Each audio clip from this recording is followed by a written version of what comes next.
ہمیں یحییٰ بن یحییٰ تمیمی نے حدیث بیان کی، انہوں نے کہا میں نے امام مالک کے سامنے قرات کی، انہوں نے ربیعہ بن ابی عبد الرحمن سے، انہوں نے منبعث کے مولا یزید سے، اور انہوں نے حضرت زید بن خالد جوہنی رضی اللہ تعالیٰ عنہ سے روایت کی کہ انہوں نے کہا ایک آدمی نبی صلی اللہ علیہ وسلم کے پاس آیا اور آپ سے کسی کی گری بھولی چیز کے بارے میں دریافت کیا، تو آپ صلی اللہ علیہ وسلم نے فرمایا اس کے ڈھکنے یا تھیلی اور بندھن کی شناخت کر لو، پھر 1 سال اس کی تشہیر کرو، اگر اس کا مالک آ جائے تو اسے دے دو، ورنہ اس کا جو چاہو کرو۔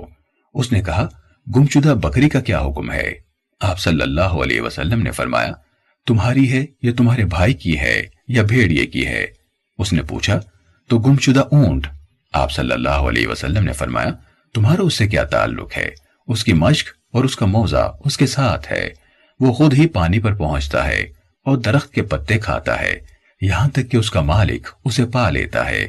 یحییٰ نے کہا میرا خیال ہے کہ میں نے افاصحہ پڑھا تھا، بعض روایات میں وقعہا یعنی اس کا بندھن ہے۔